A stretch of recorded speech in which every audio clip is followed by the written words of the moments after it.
Сәлем достар, менің каналыма қош келдіңіздер. Бүгін осындай өте жұмсақ болып шығатын пирожки дайындаймыз. Тек қана сумен илейміз. Қамырымызды өте жұмсақ болады. Сіздер де дайындап көріңіздер. Менің каналыма тіркеліп, лайк басып, комментарий қалдырыңыздар. Әлі де көп рецепттер болады.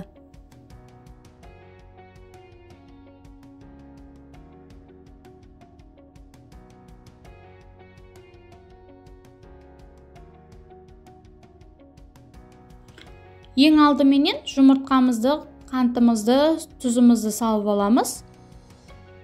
Мөлшерлерін описаниеге қалдырып кетемін.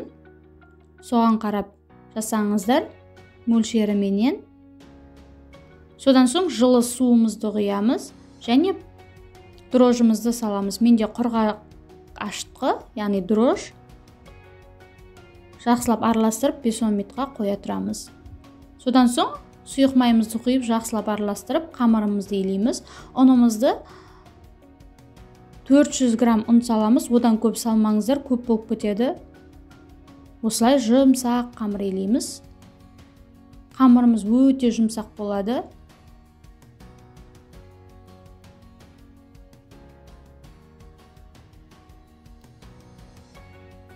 Қамырымды илеп болдым. Енді 1 сағатқа тындырып қоямыз. Көтеріледі 2 есе болып.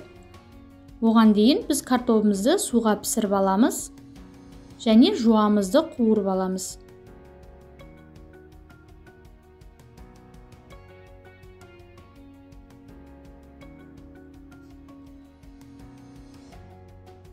Картопымыз пісті, енді езіп аламыз осылай. Содан соң үстіне қуырған жуамызды салып, қара бұрышымызды, паприкамызды, тұзымызды салып, жақсылап араластырып аламыз.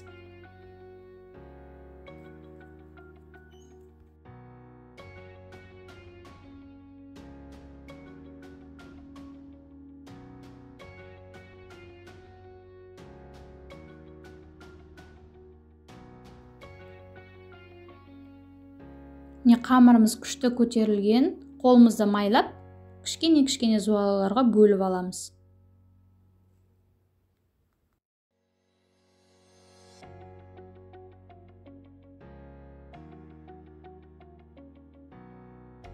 Менде осы қамырдан 16 дана пирожки шықты. Енді осылай дөңгелектеп, қолымызбен жаямыз, оқтаумен жаймаймыз. Осылай дөңгелектеп аламыз.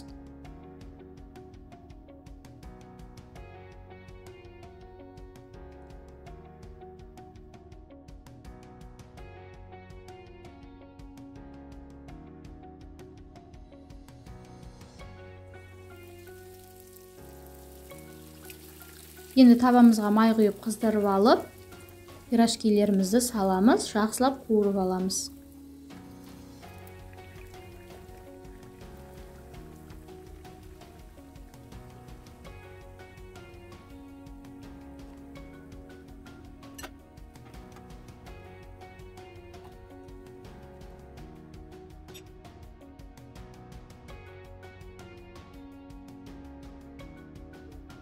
Пирожкиларымыз дайын болды.